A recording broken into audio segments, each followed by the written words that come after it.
America, Bangladesh সহ অনেক দেশের উপরে যার সাথে তার বাণিজ্য আছে অতিরিক্ত একটা শুল্কের বোঝা চাপাই দিছে। তার মানে আমেরিকাতে পণ্য রপ্তানি করলে আমাদের পণ্যের উপরে যে শুল্ক আসবে তাতে আমাদের পণ্যের দাম আমেরিকার বাজারে বাইরে যাবে, বিক্রি কম হবে।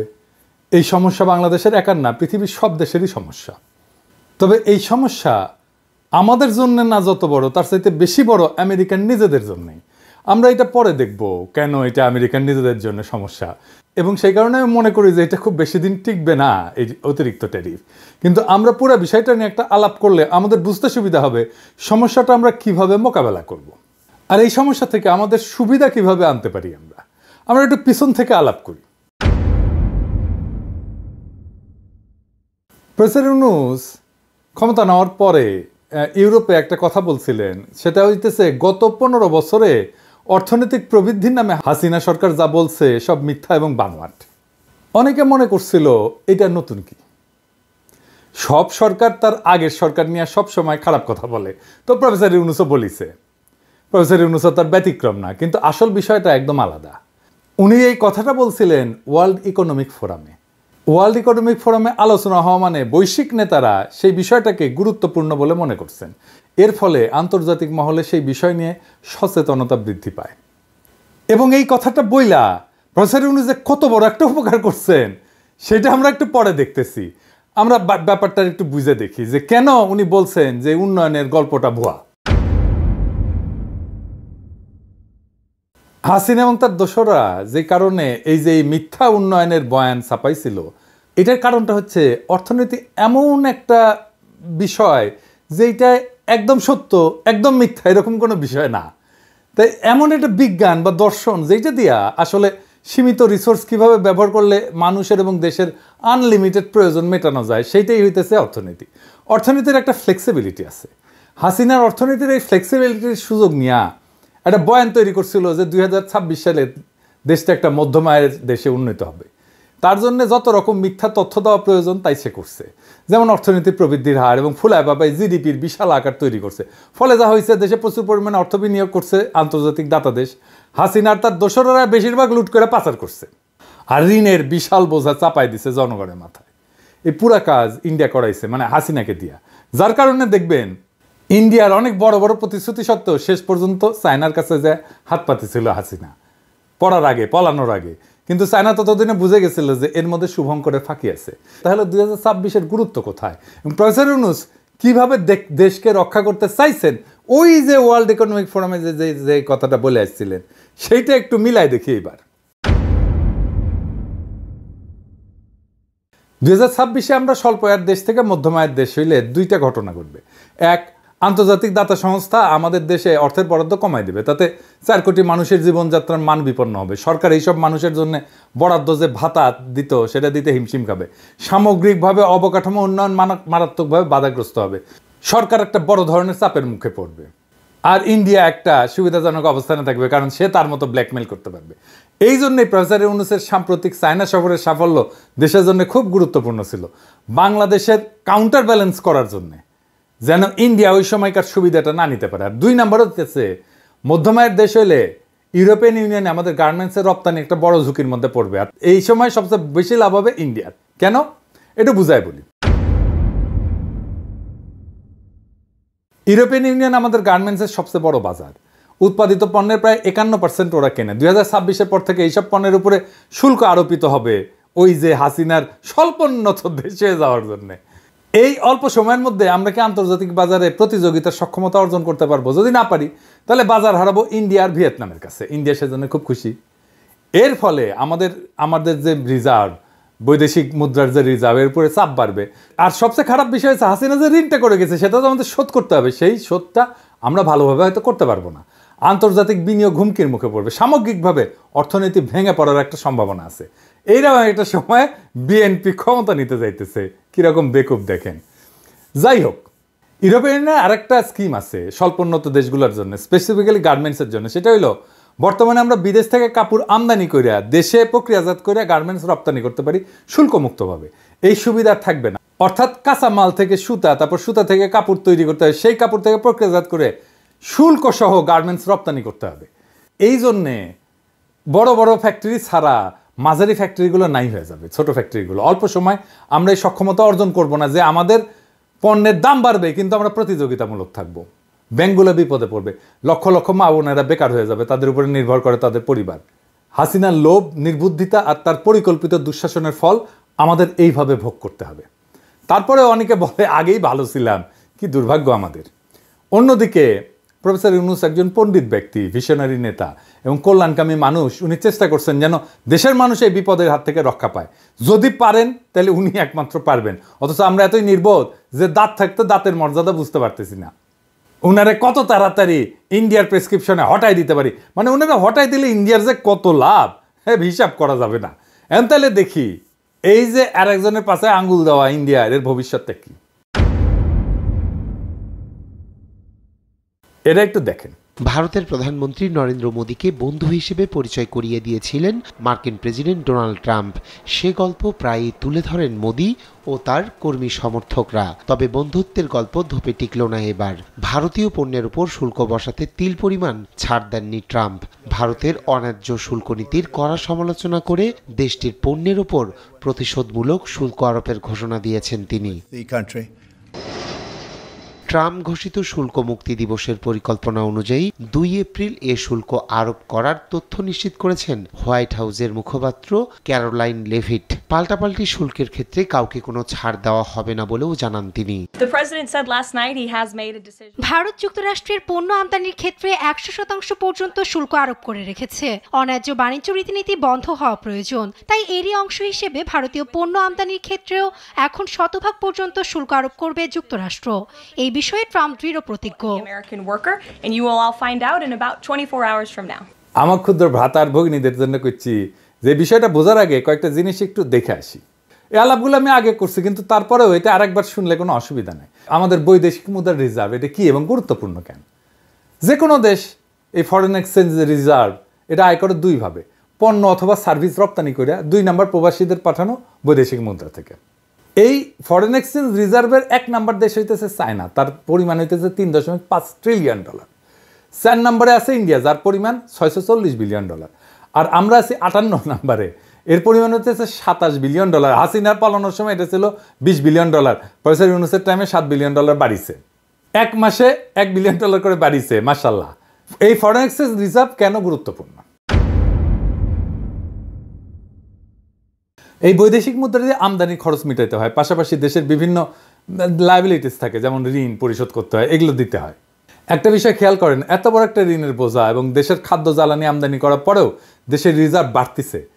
এইটার বড় একটা ক্রেডিট হইতেছে প্রবাসী ভাইদের পাঠানো অর্থ। ভুলে গেলে চলবে না যে আপনারা, যাদেরকে আমরা ভালোবাসা রেমিটেন্স যোদ্ধা বলি, আপনারা আগস্ট মাসে হাসিনার জয় বাংলা করার মহানায়কও বটে, এবং সেই সাথে আমাদের দেশকে পৃথিবীর শীর্ষ 10-এর তালিকায় 8 নম্বরে নিয়ে আসার জন্য অনেক ধন্যবাদ। আমরা রেমিটেন্স শাটডাউন করছিলাম, আবার বলছিলাম যে টাইম মতো আবার রেমিটেন্স আসবে, এখন আসছে। এর বড় কারণ হইতেছে প্রফেসর ইউনূস এবং প্রফেসর ইউনূসের উপরে কনফিডেন্স। আর এটার সাথে তো বাংলাদেশ ব্যাংকের দক্ষতা আছেই। সাম্প্রতিক সময় প্রফেসর ইউনূস বলছেন যে প্রত্যেকটা মেডিকেল কলেজের সাথে একটা নার্সিং ইনস্টিটিউট স্থাপন করতে, আমরা যেন স্পেশালাইজড মানব শক্তি বিদেশে রপ্তানি করতে পারি।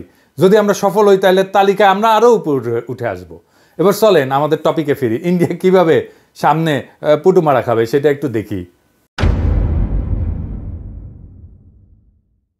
ওই যে ভিডিওটা আবার একটু দেখে নিন। ভারতের প্রধানমন্ত্রী নরেন্দ্র মোদীকে বন্ধু হিসেবে পরিচয় করিয়ে দিয়েছিলেন মার্কিন প্রেসিডেন্ট ডোনাল্ড ট্রাম্প। সে গল্প প্রায়ই তুলে ধরেন মোদী ও তার কর্মী সমর্থকরা। তবে বন্ধুত্বের গল্প ধোপে টিকল না এবার। ভারতীয় পণ্যের উপর শুল্ক বসাতে তিল পরিমাণ ছাড় দেননি ট্রাম্প। ভারতের অন্যায্য শুল্ক নীতির কড়া সমালোচনা করে দেশটির পণ্যের উপর প্রতিশোধমূলক শুল্ক আরোপের ঘোষণা দিয়েছেন তিনি। ট্রাম্প ঘোষিত শুল্ক মুক্তি দিবসের পরিকল্পনা অনুযায়ী 2 এপ্রিল এ শুল্ক আরোপ করার তথ্য নিশ্চিত করেছেন হোয়াইট হাউসের মুখপাত্র ক্যারোলাইন লেভিট। পাল্টাপাল্টি শুল্কের ক্ষেত্রে কাউকে কোনো ছাড় দেওয়া হবে না বলেও জানান তিনি। ভারত যুক্তরাষ্ট্রের পণ্য আমদানির ক্ষেত্রে 100% পর্যন্ত শুল্ক আরোপ করে রেখেছে। অন্যায্য বাণিজ্য রীতিনীতি বন্ধ হওয়া প্রয়োজন, তাই এরই অংশ হিসেবে ভারতীয় পণ্য আমদানির ক্ষেত্রেও এখন 100% পর্যন্ত শুল্ক আরোপ করবে যুক্তরাষ্ট্র। এই বিষয়ে ট্রাম্প দৃঢ় প্রতিজ্ঞ। এইভাবে আমেরিকা বাজ পড়বে সামনে। 100% ট্যারিফ বসালে কিভাবে ইন্ডিয়া মারা খাবে? 2023-24 সালে ইন্ডিয়া পণ্য রপ্তানি করছিল $441 বিলিয়ন, যার মধ্যে 20% ছিল আমেরিকার বাজারে, যার পরিমাণ $85 বিলিয়ন। 100% ট্যারিফের ঠাপে ইন্ডিয়া মাথা নত করে বলছে তারা আমেরিকার উপরে যে আরোপ করছিল ট্যারিফ 100% এই কৃষিজাত পণ্যের উপরে, সেটা কমাবে। তারপরেও 26% ট্যারিফ তাদের ক্ষতি করবে, প্রায় $33 বিলিয়ন। আর আমাদেরও ক্ষতির মুখে পড়তে হবে। কিন্তু জিএসপি সুবিধা পুনরুদ্ধার করতে পারলে আমাদের কোনো সমস্যা হইতো না। কিন্তু হাসিনার সরকারকে বারবার এই বিষয় নিয়ে তাগাদা দেওয়ার পরেও সে কোনো গা করে নাই, কারণ তাহলে ইন্ডিয়ার গার্মেন্টস রপ্তানি করতে পারবে না। আর বর্তমানে দেশের ভিতরে শ্রমিক আন্দোলনের নামে হাসিনার অনুগত গার্মেন্টস মালিকরা, স্পেন্সাররা যা করতেছে তাতে বর্তমান সরকার একটা চ্যালেঞ্জের মধ্যে পড়বে। কিন্তু দেশবাসী প্রফেসর ইউনূসের উপর ভরসা আছে, উনি নিশ্চয়ই একটা রাস্তা খুঁজে বের করবেন। একইভাবে বাংলাদেশ ইন্ডিয়ার জন্য একটা বড় মার্কেট, কাজেই ইন্ডিয়াকে বুঝতে হবে যে বাংলাদেশের সাথে টাল্টি বাল্টি করে পার পাওয়া যাবে না। হাসিনাকে বাংলাদেশের হাতে তুলে দিতে হবে বিচারের জন্য, অথবা দৌড়ের উপরে থাকতে হবে, নতুন মার্কেট খুঁজতে হবে বাংলাদেশে, যে মার্কেট তারা হারাবে। কারণ আমরা ভারতীয় পণ্য বয়কট করব, ভারতীয় পণ্য আর আমদানি করব না, আর ব্যবহার করব না। প্রফেসর ইউনূসের সফল চায়না সফর ইন্ডিয়ার জন্য একটা নতুন চ্যালেঞ্জ তৈরি করবে। আমরা এই মাইনকাসিপা এনজয় করব। এবার আসেন দেখি ইন্ডিয়ার সার্ভিস এক্সপোর্টে ইন্ডিয়ার অবস্থানটা কি। ইন্ডিয়া প্রায় $333 বিলিয়ন আয় করছিল সার্ভিস এক্সপোর্ট করে। ওইটারও সবচেয়ে বড় বাজার হইতেছে আমেরিকা, যাকে বলে সোনায় সোহাগা। এই সার্ভিস এক্সপোর্টের প্রায় 45% আসে আইটি এবং টেক সার্ভিস সেলস থেকে। যদি ইন্ডিয়া চায় তাদের পণ্য রপ্তানি যেটা কমবে সেটা সার্ভিস এক্সপোর্ট থেকে কভার করবে, তাহলে আমাদের এই সুযোগটা কাজে লাগানো উচিত। একটু বুঝাই বলি, এত বড় একটা বাজারে আমাদের দেশ এই তালিকায় 82 নম্বরে, আর ইন্ডিয়ার 6 নম্বরে। তাইলে কিভাবে আমাদের বাজার বড় করবো আর ইন্ডিয়ার বাজার খাইয়া দিব? আসেন একটু দেখি। দুইটা বিষয় আমাদের বিবেচনা করতে হবে। 1 নাম্বার, ইন্ডিয়ার প্রায় 35% আয় আসে ট্রাভেল এবং ট্যুরিজম থেকে, আর শিপিং এবং এয়ারলাইন সার্ভিস থেকে। ইন্ডিয়াতে চিকিৎসা যাওয়া বন্ধ, চায়নাতে যাব আমরা। আপনি জানেন তো চায়নাতে এখন ব্যবস্থা হচ্ছে। প্রফেসর ইউনূস সম্প্রতি চায়না সফরে চিকিৎসার উপরে জোর দিয়ে আসছে, কম খরচে বিদেশি চিকিৎসা এবং ওয়ার্ল্ড ক্লাস চিকিৎসা হবে চায়নাতে। আর 2 নাম্বার, 45% এক্সপোর্ট যে খাত থেকে আসে তা আমার ক্ষুদ্র ভ্রাতা এবং ভগিনীরা অনেকাংশে ম্যানেজ দিতে পারবে। ওদের আইটি কাজের দক্ষতা আছে, এখন ফ্রিল্যান্সিং করছে। তাদের দরকার প্রাতিষ্ঠানিক সাপোর্ট, এবং এদের দরকার হচ্ছে হাই ভ্যালু ক্লায়েন্ট খুঁজে বের করা, যেটা সরকার ব্যবস্থা করে দিতে পারে। আর দরকার হচ্ছে high speed internet. Professor Yunus তো স্টারলিংক নিয়ে আসতেছে, এটা একটা যুগান্তকারী সিদ্ধান্ত। এর ফলে আমাদের প্রত্যন্ত এলাকায় আমার ক্ষুদ্র ভ্রাতা আর ভগিনীরা সহজে দ্রুততার সাথে তাদের কাজ ডেলিভার করতে পারবে। প্রফেসর ইউনূসের ফরেন মিশনগুলোকে দায়িত্ব দেওয়া উচিত, যার তারা যেন আইটি এবং টেক সাপোর্টের কাজ খুঁজে বের করে। একই সাথে আমি রিকোয়েস্ট করবো আমাদের দেশীয় এবং প্রবাসী উদ্যোক্তাদের, আপনারা এই তরুণ প্রতিভাকে কাজে লাগান। আমরা 82 নম্বরে থাকতে চাই না, ইন্ডিয়ার বাজার খাইয়া দিতে চাই। ইন্ডিয়া দৌড়ের উপরে আছে, ওরে আরো বেশি দৌড়ের উপরে রাখা যেতে পারে, ওর মার্কেটটা খাইয়া ফেলতে হবে। এই জায়গায় আমরা ওর মার্কেটটা খাইয়া দিব। এবার আসেন, আমেরিকা যে ট্যারিফ বাড়াইছে তার ফলে আমেরিকার অর্থনীতিতে কি হইতে পারে। মার্কিন অর্থনীতি এবং বাণিজ্যে মারাত্মক নেতিবাচক প্রভাব পড়বে। 2018 সালে ট্রেড ওয়ার হয়েছিল একটা, চীনের উপরে প্রতিশোধমূলক ট্যারিফ বসাইছিল আমেরিকা। এর কারণে মার্কিন কৃষকেরা $27 বিলিয়ন সাহায্য পাইছিল। কিন্তু তারপরেও দীর্ঘমেয়াদে চীনের বাজারে আমেরিকার মার্কেট শেয়ার কমে গেছিল। ট্রেড ওয়ারটা কি ছিল একটু বুঝে দেখি। এখনকার এই অবস্থার সাথে মিল আছে, আপনারাও বুঝবেন কি গ্যাঞ্জামে পড়তে যাচ্ছে আমেরিকা। এইটা মূলত 2018 থেকে 2019 সালের মধ্যে আমেরিকা এবং চীনের মধ্যে একটা যুদ্ধ, বাণিজ্য যুদ্ধ। কিভাবে শুরু হয়েছিল? এই ডোনাল্ড ট্রাম্প 18 সালে চীনা পণ্যের উপরে 50 বিলিয়ন মূল্যের ট্যারিফ আরোপ করে। চীন পাল্টা ব্যবস্থা নেয় এবং মার্কিন কৃষি পণ্যে ট্যারিফ আরোপ করে। উভয় দেশ একাধিক ধাপে একে অন্যের পণ্যে ট্যারিফ আরোপ করতে থাকে এবং বৈশ্বিক বাণিজ্যে খুব অস্থিরতা তৈরি হয়। উভয় দেশের রপ্তানি এবং আমদানি খরচ দুইটাই বেড়ে যায়। মার্কিন কৃষকেরা আর্থিক ক্ষতির সম্মুখীন হয়, চায়না খুব একটা বেশি ক্ষতির সম্মুখীন হয়নি। 2020 সালে আমেরিকা এবং চীন একটা চুক্তি স্বাক্ষর করে, ফেজ 1 চুক্তি বলে। এই চুক্তি স্বাক্ষরের মাধ্যমে দ্বিপাক্ষিক বাণিজ্য সম্পর্ক কিছুটা স্বাভাবিক হয়। চুক্তি অনুযায়ী চীন মার্কিন কৃষি পণ্য কেনার প্রতিশ্রুতি দেয় এবং কিছু ট্যারিফ শিথিল করা হয়। কিন্তু তারপরেও আমেরিকা তার বাজার, কৃষি পণ্যের বাজার চীনে আর পুরাটা ফিরে পায়নি। সে ট্যাক্স দিয়ে আয় করছে $50 বিলিয়ন আয় করতে চাইছিল, ওদের উল্টা ভর্তুকি দিতে হয়েছে $27 বিলিয়ন আমেরিকান কৃষকদেরকে। নতুন ট্যারিফ দেওয়ার ফলে আমেরিকার মুদ্রাস্ফীতি হবে, ভোক্তার ব্যয় বৃদ্ধি পাবে, কারণ উচ্চ ট্যারিফের কারণে আমদানিকৃত পণ্যের দাম বাড়বে, যা মার্কিন ভোক্তাদের ব্যয় বাড়াবে। ওই ট্রেড ওয়ারের কথা বলি। ট্রেড ওয়ারে $50 বিলিয়ন একটা এক্সট্রা ট্যারিফ চীনের পণ্যের উপরে বসাইছিল।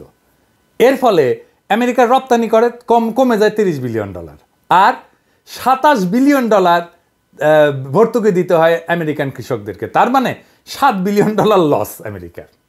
ট্যারিফ উভয় পক্ষের ক্ষতি করে, চাকরি কমে আসে, বিনিয়োগ সংকট হয়, এবং ট্যারিফ বেড়ে গেলে যদি কাঁচামালের দাম বেড়ে যায় তখন করে কি কোম্পানিগুলো এমন একটা জায়গায় তার ম্যানুফ্যাকচারিং প্ল্যান্ট নিয়ে যায়, উৎপাদনের ব্যবস্থা নিয়ে যায় যেখানে ট্যারিফ কম। এই জিনিসটা মাথায় রেখেন, এই বিষয়টার আমরা সুবিধা নেব।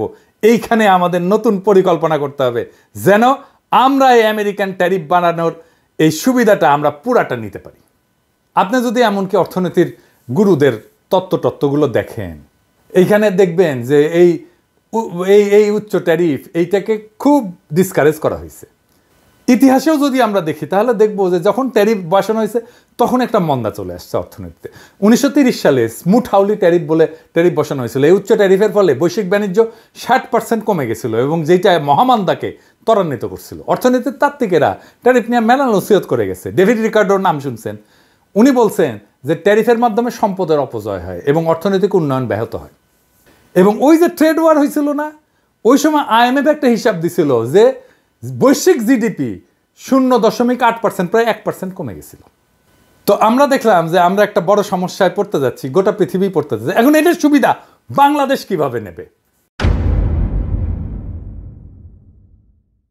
আমরা কিছু র্যাডিক্যাল পদক্ষেপ নিতে হবে। আমি জানি না প্রফেসর ইউনূসের সরকার এই পদক্ষেপ নেবে কিনা, কিন্তু আমার বিবেচনায় একটা ক্যালকুলেটেড রিস্ক এখানে নেওয়া যায়। এই সিদ্ধান্তটা অর্থ মন্ত্রণালয় একা নিতে পারবে না। এই সিদ্ধান্ত নেওয়ায় প্রফেসর ইউনূসের সংশ্লিষ্টতা লাগবে। আর আমি মনে করি না সরকারের ইন্টারনাল এক্সপার্টাইজ আছে যে যা দিয়া এই পরিকল্পনার ইম্প্যাক্ট আর কন্টিজেন্সি প্ল্যান করতে পারবে। এইটা কিভাবে করা যাবে সেটা আমি পরে বলতেছি, আগে পরিকল্পনাটা শোনেন কিভাবে আমরা এই আমেরিকান ট্যারিফের সুবিধা কাজে লাগায় বাংলাদেশের ইকোনমিকে চাঙ্গা করে দিতে পারি। বাংলাদেশ কাঁচামাল আমদানিতে এবং সব ধরনের রপ্তানিতে ট্যারিফ শূন্য করে দেবে, একদম শূন্য, জিরো ট্যারিফ। এর ফলে কি হবে? স্থানীয় উৎপাদন শিল্প শক্তিশালী হবে, কারণ কাঁচামাল সস্তায় আমদানি করা গেলে উৎপাদন খরচ কমবে। বাংলাদেশের তৈরি পোশাক শিল্প এইটা বিশ্বব্যাপী প্রতিযোগিতামূলক হবে, কারণ ফেব্রিক আমদানিতে ট্যারিফ শূন্য করলে ইউনিট প্রাইস কমে যাবে, প্রায় 15 থেকে 20% কমে যাবে। যেগুলো ফিনিশড পণ্য সেটাতে ট্যারিফ অবর্তিত থাকবে, যেগুলো আমরা আমদানি করব বিদেশি ফিনিশড পণ্য। তাহলে স্থানীয় উৎপাদকেরা বাজারে প্রাধান্য পাবে। রপ্তানিতে যদি শূন্য ট্যারিফ করি, ট্যাক্স শূন্য করে দিই, তাহলে উৎপাদন খরচ কমার পাশাপাশি রপ্তানি আয় বাড়বে। বাংলাদেশের রেডিমেড গার্মেন্টসের রপ্তানি $50 বিলিয়ন মতো, এইটা $100 বিলিয়ন পৌঁছাইতে পারে, দ্বিগুণ হয়ে যেতে পারে। আমরা অন্য পণ্যের রপ্তানিও বাড়াইতে পারি, যেমন ফার্মাসিউটিক্যালস, চামড়ার পণ্য, IT সার্ভিস, এর নতুন খাতের বিকাশ ঘটবে এবং বিদেশি বিনিয়োগ আকর্ষিত হবে, কারণ সস্তা কাঁচামাল, কোনো ট্যাক্স নাই, আর তার সস্তা শ্রম তো আছেই। ফলে বহুজাতিক কোম্পানি বাংলাদেশে উৎপাদনের ইউনিট স্থাপনে আগ্রহী হবে। আর কি হবে? বিদেশি কোম্পানিগুলো যদি আসে, আধুনিক উৎপাদন প্রযুক্তি স্থানীয় শিল্পে আসবে, আমরা এই প্রযুক্তি শিখব। এবং ভিয়েতনামে সেমিকন্ডাক্টর শিল্পের বিকাশে এই কাঁচামালের ট্যারিফ শূন্য নীতি গুরুত্বপূর্ণ ভূমিকা রাখছে। এবং এই করলে রেডিমেড গার্মেন্টস বলেন, প্লাস্টিক বলেন, ফার্মাসিউটিক্যালস বলেন, প্রায় 10 থেকে 15 লক্ষ নতুন চাকরি তৈরি হবে। বাংলাদেশের 84% রপ্তানি আসে রেডিমেড গার্মেন্টস থেকে। কাঁচামাল যদি শূন্য ট্যারিফ করা হয় তাহলে এই খাতের দক্ষতা এবং উৎপাদনশীলতা বাড়বে। এই যে ভিয়েতনাম কাঁচামাল আমদানিতে ট্যাক্স শূন্য কইরা 23 সালে $370 বিলিয়ন রপ্তানি করছে। চীন এইভাবে উন্নতি করছে। 2001 সালে WTO-তে যোগদানের পরে কাঁচামালের ট্যারিফ কমাই দেয় বিশ্বের ফ্যাক্টরিতে পরিণত হয়েছে। আর ফিনিশ পণ্য আমদানিতে ট্যারিফ যদি অপরিবর্তিত থাকে তাহলে বিদেশি পণ্যের দাম স্থিতিশীল থাকবে, যা স্থানীয় উৎপাদকের জন্য সুযোগ তৈরি করবে। কিন্তু এটা সম্ভাব্য চ্যালেঞ্জ আছে, সেটাও আলাপ করে নিই যে কি কি চ্যালেঞ্জ আছে। কাঁচামাল আমদানি থেকে রাজস্ব আয় কমবে, এটা আসলে কতখানি কমতে পারে? আমাদের মোটামুটি ধরেন 15%-এর মতো রাজস্ব আয় আসে কাস্টমস শুল্ক থেকে, তো এটা কমে যাবে। আবার ফিনিশ পণ্যকে কাঁচামাল হিসেবে চালায় ট্যারিফ ফাঁকি দেওয়ার চেষ্টা করতে পারে। তো এইটা কাস্টমসকে দেখতে হবে। অনেক সিস্টেম আছে, যেমন ধরেন কাঁচামালের স্পেসিফিকেশন এবং ব্যবহার ট্র্যাক করার জন্য ব্লকচেন প্রযুক্তি ব্যবহার করা যায়, এটা আর ডিটেলে গেলাম না। স্মাগলিংয়ের জন্য কঠোর শাস্তিমূলক ব্যবস্থা নেওয়া যায়, আর এরকম ভুল ডিক্লারেশন দেওয়ার জন্য শাস্তিমূলক ব্যবস্থা নেওয়া যায়। কিন্তু এই যে পরিকল্পনা, এটার ইম্প্যাক্ট অ্যানালাইসিসটা কিভাবে করা যায়, কে করতে পারে? এটার জন্য আমার মনে হয় যে বিদেশি কনসাল্টিং ফার্মকে নেওয়া যেতে পারে, ম্যাকিনসি এবং বিসিসি এদেরকে দায়িত্ব দেওয়া যেতে পারে। ওরা রাজস্ব কাঠামো রূপান্তরের সংস্কারের জন্য এক্সপার্ট। তারপরে পিডাব্লিউসি বা ডেলয়েট এরা ডিজিটাল ট্যাক্স সিস্টেম এবং কাস্টমার অটোমেশনের জন্য এক্সপার্ট। আর আমরা অবশ্যই ওয়ার্ল্ড ব্যাংক, এডিবি যারা আমাদের অর্থায়ন করে, IMF তাদেরকে ইনভলভ করব এই পুরো মূল্যায়নের জন্য। তো এই বাংলাদেশ এখন একটা সংকটময় সন্ধিক্ষণে দাঁড়ায় আছে। হাসিনার ফ্যাসিস্ট শাসনের রাজনৈতিক অপরিণামদর্শিতা, দুর্নীতি এবং বৈদেশিক নির্ভরতার কৌশল আমাদের অর্থনীতিকে ধ্বংসের দ্বার প্রান্তে নিয়ে গেছে।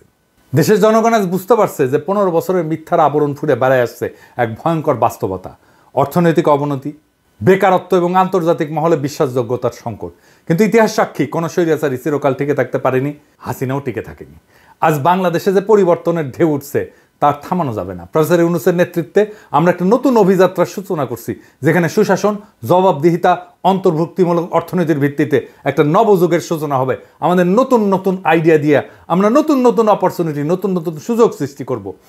সমস্যাকে আমরা সুযোগে রূপান্তরিত করব। 2026 সালের মধ্যম আয়ের দেশে উত্তরণের পথে হাসিনা সরকারের কৃত্রিম সাফল্যের ফাঁপাদম্ভের মুখোশ উন্মোচিত হচ্ছে।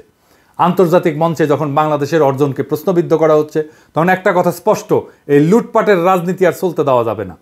প্রফেসর ইউনূস বিশ্ব অর্থনৈতিক ফোরামে যখন সত্য উচ্চারণ করছেন, যখন বিশ্বব্যাপী বাংলাদেশের প্রতি এক নতুন আশা জাগছে, একটা গণতান্ত্রিক সুশাসিত আত্মনির্ভর বাংলাদেশের, আমরা আর কোনো মিথ্যার কাছে এই সময় আত্মসমর্পণ করব না। আমরা কোনো সমস্যার কাছে দেশকে বন্দী হতে দেব না। অর্থনীতিকে পুনর্গঠনের মাধ্যমে আমরা বিশ্ববাজারে আমাদের নিজেদের অবস্থান করে নেব। যেই চ্যালেঞ্জই আসুক না কেন আমরা মাথা নত করব না, আমরা সেই চ্যালেঞ্জকে সুযোগে রূপান্তরিত করব। কারণ এই জাতি জানে পরিবর্তন অবশ্যম্ভাবী, পরিবর্তন অপরিহার্য। বাংলাদেশের যুব সমাজ, শ্রমিক, প্রবাসী ভাই বোনেরা একত্রিত হয়ে আমরা আজকে শপথ নেব, দেশকে আবার আমরা নতুন কইরা গড়ে তুলব। দেশের সামনে সমস্ত সমস্যার পাহাড়কে আমরা একসাথে সরাবো। প্রত্যেকটা নাগরিকের মৌলিক অধিকার নিশ্চিত করে, অর্থনৈতিক স্বাধীনতা অর্জন করে, বৈশ্বিক শক্তির চাপে মাথা উঁচু করে দাঁড়ায় বলবো, বাংলাদেশ জাগছে, বাংলাদেশ জিতবেই। আসেন পরিবর্তনের শপথ নেই, গণতন্ত্র সুশাসনের পতাকা হাতে নিয়ে আমরা বাংলাদেশকে বিশ্ব অর্থনীতির নতুন শক্তি হিসেবে প্রতিষ্ঠিত করব। সময় আসছে সৃজনশীলভাবে নতুন বাংলাদেশ গড়ার। এই যুদ্ধে জয় হবই, কারণ এটাই জনগণের ইচ্ছাশক্তি, এটাই পরিবর্তনের অদম্য আকাঙ্ক্ষা, এটাই জুলাইয়ের আকাঙ্ক্ষা, এটাই বিপ্লবের আকাঙ্ক্ষা, এটাই বিপ্লবের শপথ। ইনকিলাব জিন্দাবাদ।